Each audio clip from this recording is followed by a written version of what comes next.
t'aime, Bruxelles, je t'aime. Tu m'as fait manquer, Bruxelles, je t'aime, Bruxelles, je t'aime. T'es ma préférée, Bruxelles, je t'aime, Bruxelles, je t'aime. Bonjour et bienvenue dans Bruxelles Je t'aime, notre talk-show hebdomadaire depuis le cœur de l'Europe.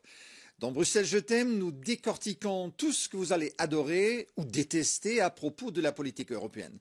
Je suis Stéphane Grobel, merci de nous avoir rejoints. Au programme aujourd'hui, après 100 jours en fonction, le chef de l'OTAN, Mark Rutte, s'est exprimé cette semaine devant le Parlement européen. À l'ordre du jour, la guerre Russie-Ukraine ainsi que les troubles en Syrie et au Proche-Orient. Pour l'Europe, c'est désormais Kaja Kallas qui est responsable de ces défis. Elle est la chef de la diplomatie européenne et le nouveau visage de l'UE sur la scène internationale. L'enjeu est de taille. L'ancienne première ministre estonienne est-elle à la hauteur de cette mission ? Et pour la première fois, l'Autriche est confrontée à un gouvernement fédéral dirigé par l'extrême droite et composé du Parti de la Liberté et du Parti populaire. Le chancelier par intérim Alexander Schallenberg s'est rendu à Bruxelles cette semaine pour rassurer ses collègues européens. Son pays restera un partenaire fiable et constructif, a-t-il déclaré. Bruxelles a-t-elle raison de s'alarmer à propos de l'éventuel chancelier Herbert Kickl, l'une des figures emblématiques de l'extrême droite en Europe? Des questions que nous poserons à nos invités du jour, à savoir Raoul Delcorde, ancien ambassadeur de Belgique et professeur à l'Université catholique de Louvain, Camille Cerise-Gesson, rédactrice en chef adjointe à l'Agence Europe, et Kate Bolongaro, rédactrice en chef Europe chez Emlex. Encore une fois, bienvenue à vous tous. Mais avant de vous donner la parole, revenons sur la nouvelle diplomate en chef de l'Union européenne. Dans son pays, certains l'appellent la Dame de fer de l'Estonie. Il y a un an, la Russie a placé la première ministre de l'époque sur la liste des personnes recherchées en raison de ses efforts pour retirer les monuments de guerre de l'ère soviétique dans le pays balte. Kaja Kallas, la nouvelle haute représentante de l'Union européenne pour les affaires étrangères et la politique de sécurité. Elle hérite désormais d'une fonction qui a fait l'objet de nombreuses critiques au cours des dernières années, certains l'ayant même qualifiée de fonction la plus inutile de l'Union européenne. Mais sa réputation de faucon pourrait l'aider à relever les défis urgents auxquels l'Europe est confrontée. La guerre entre l'Ukraine et la Russie et les éventuels pourparlers de paix, les nouvelles relations avec le régime émergent en Syrie, les incertitudes liées à l'administration Trump et les relations avec des partenaires imprévisibles, d'Ankara à Pékin en passant par Jérusalem. L'ancienne première ministre de 47 ans a-t-elle ce qu'il faut pour faire de l'UE un leader mondial ? Alors, monsieur l'ambassadeur, je veux commencer avec vous. Kaja Kallas, est-elle la bonne personne au bon moment pour l'Europe?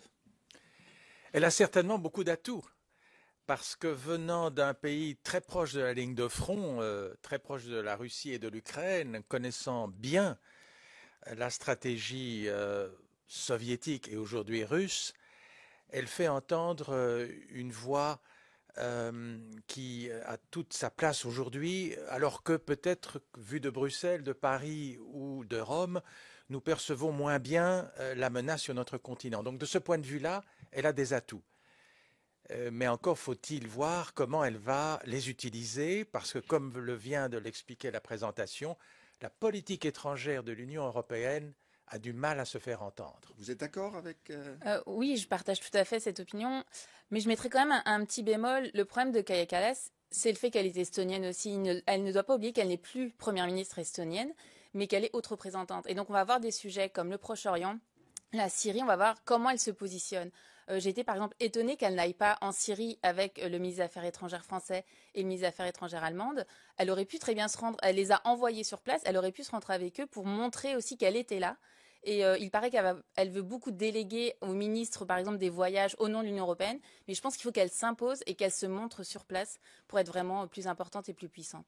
Alors Kate, on a entendu qu'elle a cette réputation d'être un faucon, quelqu'un qui représente une ligne dure. Est-ce que c'est un avantage ou un inconvénient dans son nouveau rôle? Je pense qu'au moins, on sait où elle se positionne sur le sujet, par exemple, l'Ukraine et la Russie.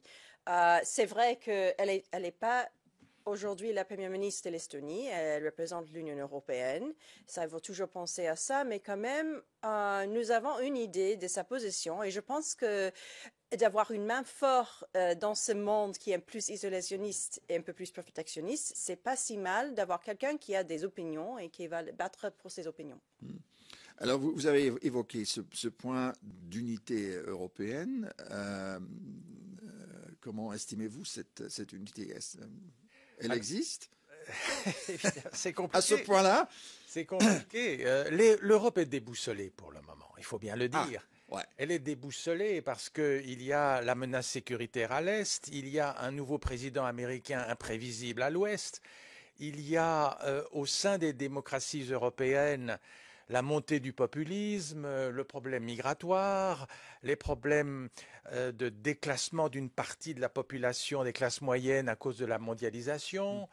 L'Europe, c'est normalement le chantre du libéralisme, mais elle doit maintenant se protéger parce que la concurrence mondiale n'est plus respectueuse des règles. Et donc, évidemment, c'est compliqué d'arriver quand même à faire entendre une voix unique.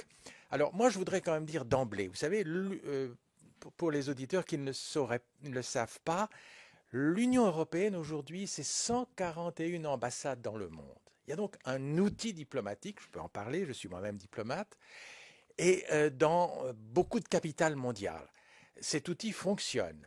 Il est au service d'une cause. Il y a les ambassades bilatérales, mais donc vous savez, sur le terrain... Ça s'appelle délégation, d'ailleurs. Hein. Oui, ce sont des délégations, mais ce sont des ambassadeurs qui présentent quand même des lettres de créance. Ouais. Donc quand même, concrètement, je salue en passant Pierre Vimont, qui a mis en place le service européen d'action extérieure. Ça au moins, ça existe. Après, il faut qu'il soit crédible, bien sûr. Ouais. Et l'époque dans laquelle nous nous trouvons, dans laquelle se trouve Mme Kallas, est particulièrement compliquée.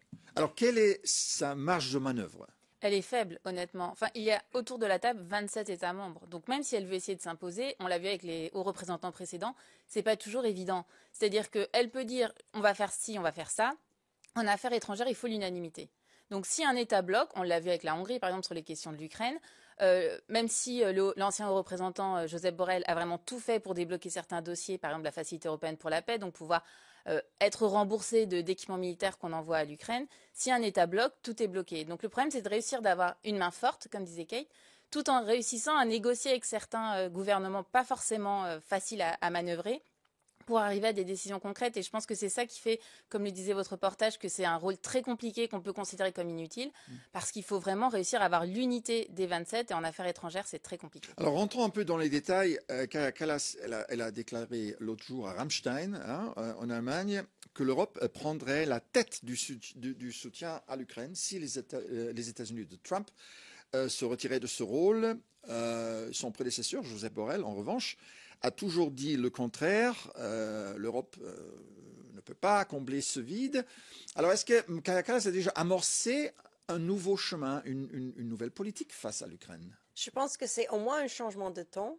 Je pense que ça, c'est important de dire parce que je pense que pour les Américains, l'Ukraine est loin. Mais en Europe, l'Ukraine est en Europe et il y a la guerre qui continue à la frontière avec la Pologne, avec Roumanie. Et vraiment, les Européens sont fixés sur trouver soit une solution ou soit continuer à soutenir l'Ukraine face à la Russie. Et je pense que l'Europe, ils ont besoin de voir comment eux, ils peuvent être à la tête de la sécurité sur ce continent. Et avec Trump, pas se placer toutes ces confiances qu'ils ont normalement dans la présidence américaine, de un peu sauver l'Europe. Je pense que maintenant, l'Europe doit se positionner. Elle peut le faire. Et c'est ce changement qu'on voit quand elle est en train de dire ce genre de choses à Ramstein. Voilà, et ça passe par l'argent, évidemment. Jusqu'à présent, l'Europe a soutenu l'Ukraine à hauteur de 130 milliards d'euros. Au total, dont une grande partie provient de l'Allemagne et a entraîné 75 000 soldats ukrainiens. Est-ce suffisant? Moi, je pense honnêtement que la phrase de Mme Kallas est un petit peu dangereuse parce qu'on promet beaucoup à l'Ukraine et finalement, derrière, on a du mal à envoyer ce qu'on a promis. On a vu avec, par exemple, le million de munitions qu'on devait envoyer sous un an. On a mis plus d'1 an et demi à les envoyer. Donc, dire qu'on va remplacer les États-Unis si besoin, c'est les États membres qui vont fournir derrière, que ce soit du financement pur ou que ce soit des armes. Et donc le problème, c'est promettre à l'Ukraine alors que derrière, on n'arrive pas à envoyer ce qu'on promet. D'ailleurs, le président Zelensky a à plusieurs reprises exprimé aux Européens ses regrets ou même critiqué les Européens en disant « vous promettez, mais vous n'envoyez pas derrière ». Et je pense que c'est bien de faire ce genre de remarques, ça passe dans les médias, ça montre qu'on est motivé, mais derrière, malheureusement, il faut faire ce qu'on dit, et ça, les Européens ont du mal à le faire. Je me permettrai quand même de nuancer. Je pense qu'il y a quand même un sursaut intéressant. Nous avons maintenant un commissaire en charge de la défense. D'ailleurs, l'ancien Premier ministre de Lituanie. C'est intéressant, cette configuration. Toujours les Baltes. Les Baltes. Toujours les Baltes, ouais. Kaja Kallas avait en son temps lancé l'idée d'un fonds européen de la défense de 100 milliards d'euros, quand même, alimenté par des eurobonds. L'industrie européenne de la défense, je crois, est en train de se réveiller. Nous avons le souffle du président Trump qui nous met en garde et nous avons une fenêtre quand même importante. Vous savez, en juin 2025, il y a le sommet de l'OTAN à La Haye. C'est bien ça, je crois. Et le secrétaire général de l'OTAN est d'ailleurs un Néerlandais, comme chacun sait. Donc, Ruth, je crois que durant ces 6 mois, et avec la possibilité peut-être d'arriver quand même à un moment donné à une négociation entre la Russie et l'Ukraine, il y a un sursaut. Et je crois que pour le coup, là, l'ancienne... La question est, est-ce que l'Ukraine peut gagner la guerre sans le soutien matériel des États-Unis? Avec le soutien en provenance de l'Europe seulement. Sans doute pas. Sans doute pas à ce stade-ci. Ouais. Non, il faut être honnête. Non, non, c'est vrai, bien sûr.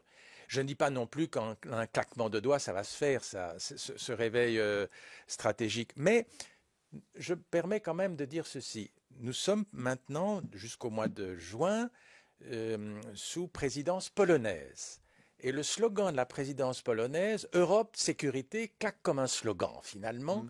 Et la Pologne, j'ai été ambassadeur dans ce pays, elle montre l'exemple pour le coup. Ce pays consacre plus de 4% de son PIB à ses dépenses militaires. Alors, ils veulent encore plus. Ils vont vers les 5%. Bon, vous me direz, ils sont là, proches de la ligne de front, etc. Ils ont un Premier ministre brillant qui a été, comme chacun sait, ancien président du Conseil européen.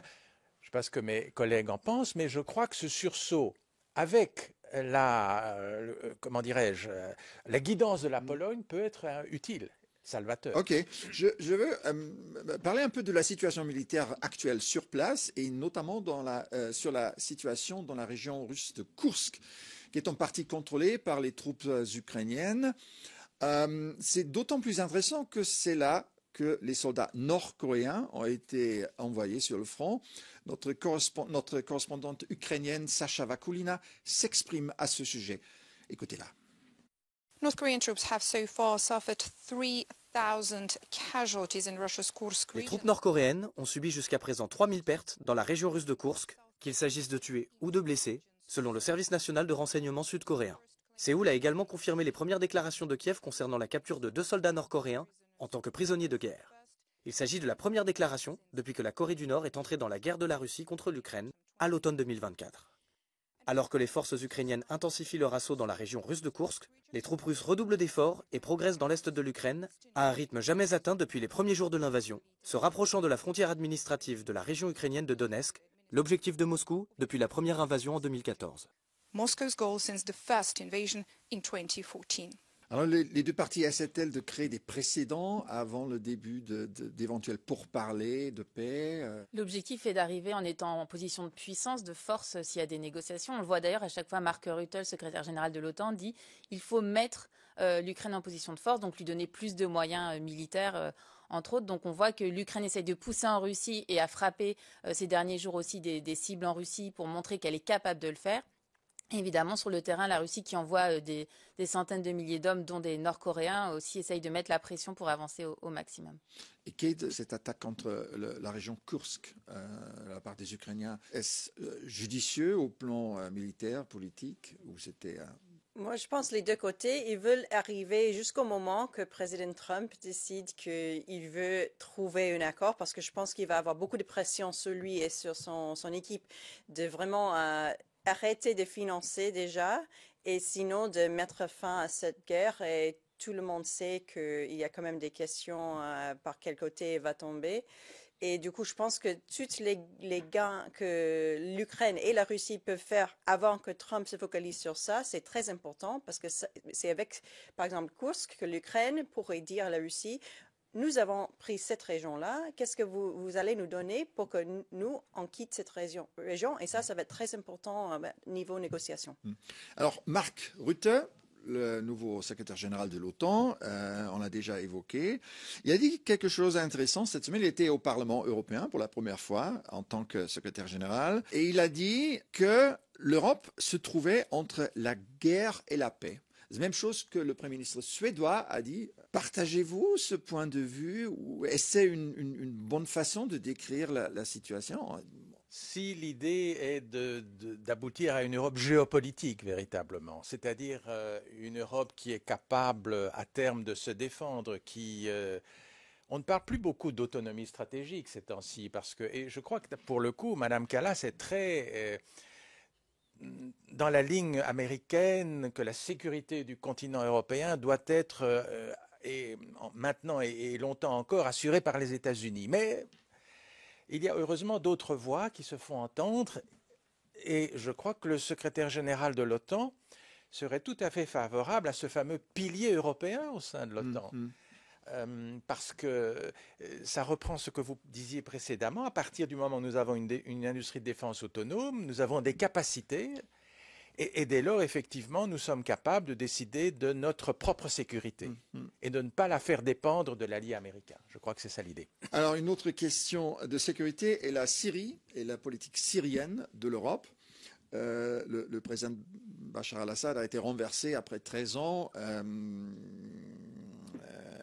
Après 13 ans de guerre civile, là maintenant les islamistes sont aux commandes, on ne sait pas encore où va aller ce pays. Tout ça a été une grande surprise pour nos Européens. Est-ce que l'Europe a négligé un peu le développement de la Syrie pendant les dernières années? Je pense que c'était plus vraiment la priorité. Honnêtement, il y avait d'autres conflits. Évidemment, quand on a un conflit aux portes de l'Union européenne, on est peut-être plus intéressé par ce qui s'y passe, et c'est normal, que par la Syrie. Il y a quand même 140 et quelques délégations autour du monde. Donc, alors, il y avait plus autour de la Syrie. Alors, il y en avait plus. Oui, il y avait plus de délégations à Damas. Ouais. L'ambassadeur ou le chargé d'affaires était à Beyrouth, si je ne me trompe pas. Et en plus, on a eu des problèmes au Liban. Donc, je pense que c'était pas vraiment les priorités.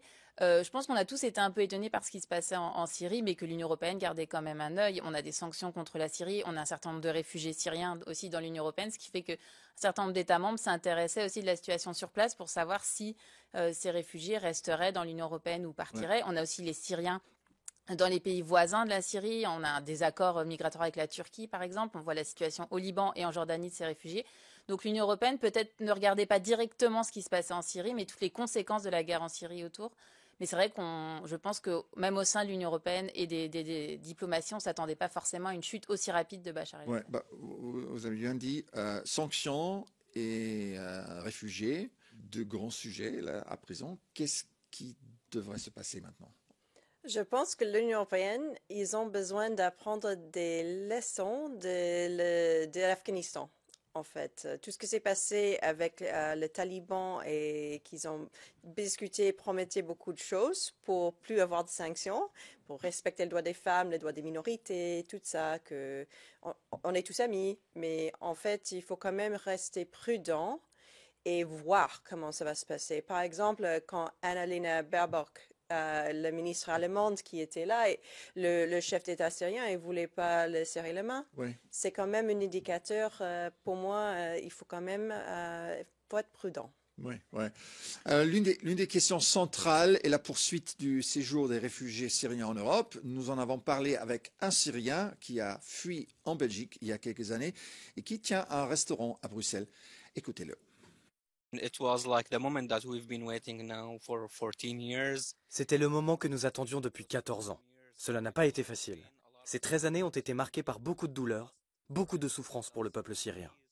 Nous avons perdu des amis, nous avons perdu des familles, et ce, alors que nous étions en Syrie. Puis, lorsque nous sommes partis, nous avons perdu beaucoup de gens en mer en essayant de traverser les continents. Notre pays nous manque vraiment, nos familles nous manquent vraiment, nos amis nous manquent vraiment, nos quartiers nous manquent vraiment. Mais je pense qu'il faudra du temps pour retourner vivre là-bas. car le pays n'est pas stable. Il n'y a pas d'électricité et pas d'eau potable. En ce qui concerne ceux bénéficiant du droit d'asile, si le gouvernement veut les renvoyer, ce sera une véritable injustice.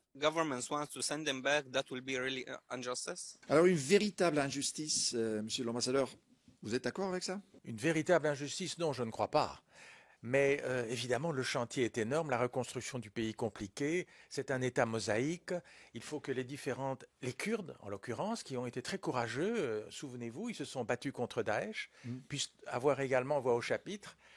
Moi, si j'étais le chef de la diplomatie européenne, j'écouterais quand même ce que dit Erdogan, car s'il y a bien un État qui était bien informé de la situation en Syrie, c'était la Turquie. Et ils sont sans doute en partie à l'origine du renversement de Bachar. Donc voilà. Mais quelles sont les cartes que nous allons jouer? Je suis d'accord avec les collègues qu'on devrait davantage nous profiler au Moyen-Orient d'une manière générale, nous, Européens. Vous êtes d'accord? Oui, tout à fait, de par aussi notre histoire. Par exemple, la France a une histoire particulière avec la Syrie. Et puis, je pense que pour ce jeune homme, est-ce qu'au bout de 14 ans en Europe, finalement, la Syrie, c'est son pays d'origine, mais est-ce qu'il aura envie d'y retourner? Et on parlait juste avant des sanctions, c'est une vraie question. L'Union européenne se demande s'il n'y a pas des sanctions qui pourraient être levées pour permettre justement la reconstruction du pays, ou en tout cas l'aider pour permettre au réseau électrique de revenir, au réseau d'eau aussi d'être mis en fonction. Donc il y aura tout ça à voir. Et comme le disait monsieur l'ambassadeur, il y a aussi la question des minorités. Et de la Syrie, c'est un État avec de nombreuses minorités, que ce soit religieuses, ethniques, etc. Et voir comment le gouvernement va se positionner envers toutes ces minorités. Et selon aussi la minorité ou la majorité dont vous êtes originaire, il y aura peut-être la question de rentrer dans le pays ou pas. Ok, nous allons faire une petite pause et ensuite, virage à droite en Autriche. Bruxelles doit-elle désormais s'inquiéter? À tout de suite.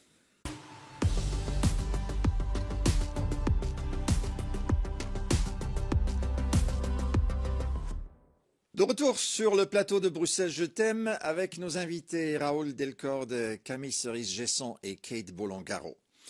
Le chancelier autrichien par intérim Alexander Schallenberg s'est rendu à Bruxelles cette semaine pour tenter de limiter les dégâts. Il s'agissait d'apaiser les inquiétudes de l'Union européenne quant à une dérive de Vienne vers l'ultra-droite si l'extrême droite et les conservateurs devaient effectivement former un nouveau gouvernement sous Herbert Kickl. Kickl serait le premier chancelier d'extrême droite de la Deuxième République.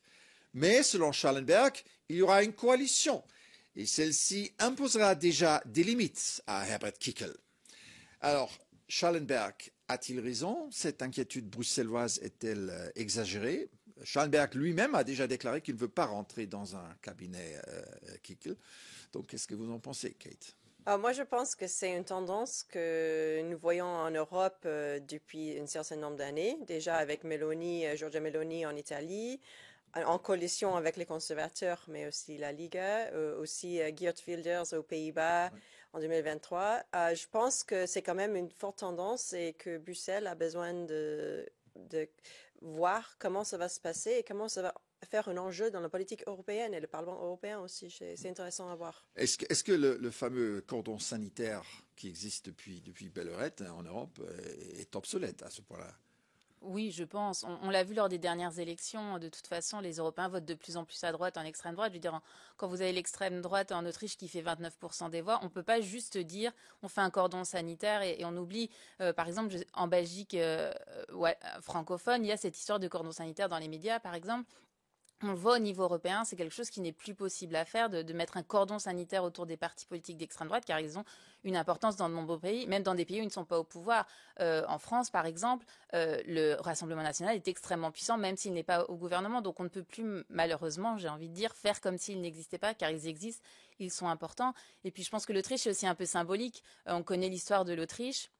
Et donc je pense que le fait que l'Autriche revienne avec un gouvernement d'extrême droite, ça rappelle encore qu'on doit aussi lutter contre l'extrême droite en Europe. Contrairement à d'autres pays, en Autriche, c'est l'extrême droite qui est devenu le premier parti au Parlement. Est-ce que vous craignez un truc pareil en Allemagne là, le mois prochain? Je ne sais pas si en Allemagne, le parti d'extrême droite deviendrait subitement le premier du pays. Ça m'étonnerait quand même. Je crois qu'il y a des garde-fous et qu'il y a une longue et ancienne tradition social-démocrate en Allemagne, plus fragile en Autriche. il n'en reste pas moins que le Orban autrichien, puisqu'il se dit grand admirateur d'Orban, est un personnage inquiétant. Pour rappel, il interdit même que des armes transitent par l'Autriche, ou il interdirait, s'il devenait chancelier, pour aider l'Ukraine. Donc, il est anti-européen, il est hyper neutraliste, il est populiste, il parle de rémigration, un terme qu'il a forgé, je crois. Ouais. Écoutez, tout ça est quand même, vu de Bruxelles, est inquiétant. Nous avons déjà mentionné Herbert Kickl à plusieurs reprises, donc il est temps de lui donner la parole. Vous connaissez bien sûr son point de vue sur la politique d'immigration. Voici ce qu'il a dit en original. Remigration. Remigration. Je n'ai absolument aucun problème à prononcer ce mot. Mais ce sont des Syriens, des Afghans, des Somaliens. Il y a de très nombreux pays, entre le leur et le nôtre, où ils peuvent demander de l'aide et de la protection. Nous ne sommes pas responsables de ces personnes. Le monde islamique doit s'occuper de ses frères de foi. Bon, ça ressemble un peu au café de commerce. De telles déclarations servent-ils la cause et sont-elles dignes d'un chef de gouvernement européen? Digne, je ne sais pas. De mon point de vue, non. Après, c'est pas plus éloigné que ce que pourraient dire d'autres dirigeants. Je veux dire, quand vous écoutez certains débats au Parlement européen, des députés du parti des nations européennes souveraines, ou des patriotes peuvent avoir ce genre de remarques. Mais on ne peut pas faire ça comme ça. Il y a des règles internationales, il y a des règles européennes. On ne peut pas juste dire, toi, Afghan, tu rentres chez toi, ou toi, Syrien, tu rentres chez toi. C'est très populiste de dire ça, parce qu'en fait, en pratique, ça ne se fait pas comme ça. C'est pas une solution. Mais je pense aussi que le monde n'est pas fait comme ça. Par exemple, il y a beaucoup de gens qui sont moitié afghans, moitié autrichiens. Est-ce qu'ils sont aussi autrichiens ou est-ce qu'ils sont afghans? Moi-même, je suis moitié italienne, moitié canadienne. Je peux pas me diviser en deux.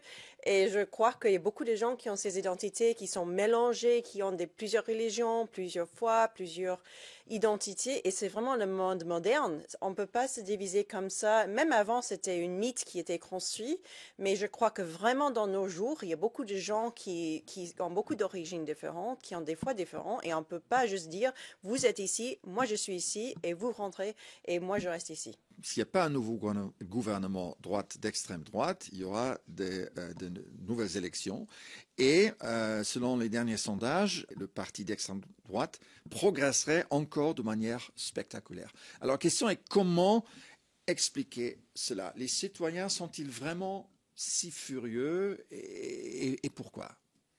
Non, je pense que la propagande a dû jouer, une forme de populisme, une situation économique spécifique en Autriche qui n'est pas très brillante. Vous savez, l'étranger est toujours... Il n'est pas désastreux non plus. L'Autriche est quand même un des pays les plus riches en Europe. Non, c'est vrai, mais c'est un petit pays qui a une forte identité. L'étranger est facilement un bouc émissaire. Ça marche, on flatte malheureusement un peu ce genre d'instinct xénophobe. Alors, moi, je vous dirais quand même, je terminerai sur une note d'optimisme, c'est que l'état de droit, jusqu'à nouvel ordre, il est quand même respecté au sein de l'Union européenne, et ici, à Bruxelles en particulier, le Conseil européen y veille.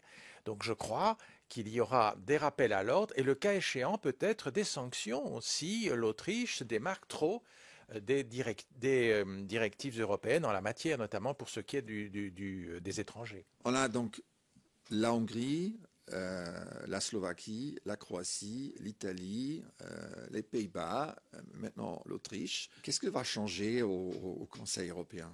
Certains positionnements, par exemple sur l'Ukraine, si on a de plus en plus de gouvernements, je dirais pas jusqu'à pro-russe, mais en tout cas beaucoup plus neutres, ça risque de compliquer les décisions sur l'Ukraine. On voit aussi qu'il y a le sujet de la défense qui est de plus en plus discuté au niveau européen. Qu'est-ce que ça veut dire, ces gouvernements d'extrême droite pour les sujets de défense? Donc je pense que le processus de décision ne sera pas facilité par ces gouvernements, mais si on a de plus en plus de gouvernements avec des partis d'extrême droite, il faut aussi prendre en compte les préoccupations des gens qui ont voté pour ces partis, et donc peut-être voir certains sujets qui montrent que les Européens sont inquiets et qu'il faut répondre à leurs préoccupations. D'accord, c'est tout pour ce sujet. Nous continuerons à suivre de près la situation politique intérieure en Autriche, évidemment, mais pour l'instant, merci à nos invités et à nos téléspectateurs. Restez avec nous sur Euronews.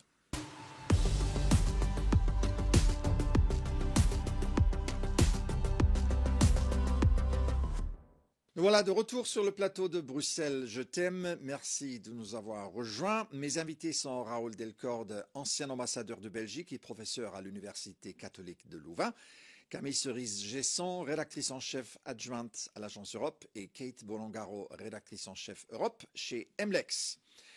Le monde des médias a été secoué cette semaine par l'annonce de Meta, la société mère de Facebook, de ne plus procéder à un fact-checking aux États-Unis. Les critiques estiment que cela ouvre la porte à la désinformation et craignent une pression supplémentaire sur les médias traditionnels, y compris en Europe. Qu'en est-il de la confiance des gens dans ces médias traditionnels dont nous faisons partie ici à Euronews? Une étude de l'Union européenne de radio-télévision vient de révéler ce qui suit. Alors, 6 personnes interrogées sur 10 se méfient de la plupart des informations, la confiance la plus faible étant en Grèce et à Malte, avec des chiffres entre 36 et 43%, et la confiance la plus élevée, par contre, en Suède et en Finlande, aux alentours de 90%. 68% des citoyens de l'Europe disent qu'ils tombent souvent sur des informations erronées et 40% évitent activement les informations. Alors moi, je trouve ces chiffres choquants. Comment les expliquez-vous, ce résultat, Kate? Je pense que c'est vraiment la misinformation, la désinformation. Il y a plus de contrôle sur les réseaux sociaux, par exemple. Ils ont vraiment essayé de faire un effort pour gérer la prolifération de misinformation. Mais malheureusement, ça ne se fait pas et c'est vraiment un risque pour la démocratie. Je pense qu'il faut aussi que les médias se regardent. Les médias ont de moins en moins de moyens financiers et donc c'est vrai qu'ils prennent peut-être moins le temps de vérifier leurs informations. Il faut aller toujours plus vite. On voit il y a beaucoup de chaînes d'information 24 heures sur 24, mais est-ce qu'elles ont vraiment les moyens de faire des émissions 24 heures sur 24? Il y a beaucoup de débats. Par exemple, on en rigolait, mais on riait jaune au moment de la crise du Covid. C'est-à-dire qu'on avait un expert qui était spécialiste Covid, la semaine d'après il était spécialiste Ukraine et maintenant il serait spécialiste, je ne sais pas, extrême droite par exemple. Donc on a aussi ce problème-là des médias qui parfois mettent pas assez de moyens dans ce qu'ils veulent faire parce que c'est compliqué pour des médias d'avoir des moyens financiers pour faire de l'information de qualité. Il y a de moins en moins de reportages, de plus en plus des reprises de dépêches d'agences. Et donc c'est vrai que les gens ont tendance à ne plus faire confiance aux médias et donc vont aller effectivement, comme disait Kate, sur les réseaux sociaux où là il n'y a aucun contrôle, n'importe qui publie n'importe quoi, mais c'est parole d'évangile. Alors, vous êtes sur les réseaux sociaux, monsieur l'ambassadeur? Sur l'un ou l'autre, mais avec prudence, bien évidemment. Oui. Maintenant, en tant que professeur, je dirais que l'enseignement universitaire, notamment, pourrait jouer un rôle en la matière. Nos jeunes générations doivent apprendre à consulter les médias de référence et à éviter d'aller chercher de l'info, justement, sur certains réseaux sociaux. Donc, peut-être que les universités pourrait contribuer à crédibiliser les médias de référence et en tout cas à armer nos jeunes générations de lunettes qui leur permettraient de bien distinguer le vrai du faux. Alors, quels sont les défis pour les médias traditionnels? C'est exactement la question que nous avons posée à Renate Schröder, la présidente de la Fédération européenne des journalistes, à savoir les défis et la survie des médias traditionnels. Comment le journalisme peut-il avoir un avenir? Voici ce qu'elle a répondu. Le journalisme est plus important qu'avant. On vit dans une période de nouvelles toxiques. On a la désinformation à un niveau qu'on ne sait plus différencier entre qu'est-ce qui est vrai et qu'est-ce qui est faux. On voit aussi avec la IA que ça va être beaucoup plus facile de faire des deepfakes et de faire tous les changements si c'est vidéo, audio, on emporte. Donc, les gens auront encore plus besoin d'avoir confiance dans les médias, d'avoir confiance dans un journalisme qui est proche à eux. Alors, vous êtes d'accord avec elle? Oui, tout à fait. Je voudrais juste rebondir sur ce que dit Monsieur l'ambassadeur. Je pense que c'est même avant l'université qu'il faut former les citoyens de demain. Je pense que même dès l'école, on peut expliquer aux enfants ce que c'est qu'une information. Et c'est vrai que l'intelligence artificielle fait extrêmement peur. Maintenant, j'ai l'impression que les gens se renseignent aussi sur ChatGPT pour savoir ce qui se passe dans le monde. Et on voit maintenant le niveau, par exemple, pour la modification de photos de l'intelligence artificielle, c'est impressionnant. Et donc ça, c'est quelque chose contre lequel je pense personne n'est vraiment armé aujourd'hui. Et donc, comme je le disais avant, il faut vraiment que les médias aussi fassent attention et vérifient encore 2 fois plus leurs informations pour que les gens les croient. Je voulais vous poser la question. Vos étudiants, est-ce qu'ils lisent des journaux? Eh bien, je dois bien vous avouer, et ce sont des étudiants en sciences politiques en Ouais. plus, qui lisent de moins en moins. Ça me préoccupe, c'est-à-dire qu'ils vont chercher l'information le plus rapidement possible, et sous forme condensée, souvent, hélas, dans les réseaux sociaux. Et de sorte qu'en tant que professeur, je suis même obligé de vérifier qu'ils ont bien lu tel ou tel média de référence. Donc ça, c'est un vrai danger. Oui, oui. Et si on lit les journaux sur téléphone, par exemple, c'est pas pareil. C'est juste un article dans le bus, dans le tram, mais la richesse d'un journal, c'est pas pareil. Et quand était la dernière fois que vous avez vu quelqu'un lire le journal un journal dans le métro, par exemple? Dans le métro, il y a très Public, longtemps. il y a très longtemps. Hein. Comment peut-on justement communiquer aux jeunes de s'engager plus dans un discours sérieux et pas seulement influencé par les médias sociaux. Je pense que c'est à l'école, en fait. Il faut Ouais. qu'il y ait des cours, des misinformations, comment identifier quelque chose qui est manipulé par de l'intelligence artificielle ou par un acteur quelconque qui veut manipuler la situation. Et un peu comme dans la Deuxième Guerre mondiale, avec la propagande et la guerre froide et tout ça, je pense que les autres générations d'avant, ils étaient plus conscients de ça, de BIA, par exemple, que cet acteur veut que moi je crois ça. Et je pense que cette éducation, il nous manque depuis la chute du communisme. Dans notre génération, je pense que nous avons moins de ça. Et j'aimerais bien voir plus d'informations à l'école pour les jeunes. Voilà. Je pense qu'on a un problème de monde de l'immédiateté, c'est-à-dire que les gens ne vont plus prendre le temps de se poser justement avec un journal et de le lire peut-être pas de A à Z, mais de lire plusieurs papiers. Donc, comme vous le disiez, c'est vraiment, je tombe sur une information, je lis les 3 premières lignes et puis c'est fait. Et souvent aussi, on a de plus en plus de fois des titres un peu accrocheurs pour que les gens cliquent pour ouvrir des papiers. Et en fait, le titre est complètement faux. Quand on lit le reste de l'article, ça n'a rien à voir, mais les gens ne vont même pas lire l'article, c'est-à-dire qu'ils lisent le titre, les 3 premières lignes. Et pour eux, ils connaissent l'information, donc c'est un vrai souci. Évidemment, ça passe aussi par l'argent et par le financement de toute une industrie. Voilà, sur ce ton plus ou moins optimiste que se termine Bruxelles Je t'aime. Merci à nos invités et à nos téléspectateurs. Si vous souhaitez poursuivre la conversation, quel que soit le sujet, écrivez-nous à bruxellesjetem@euronews.com ou via les réseaux sociaux. C'est tout pour aujourd'hui. Je suis Stéphane Grobe. Excellente semaine à vous et à bientôt.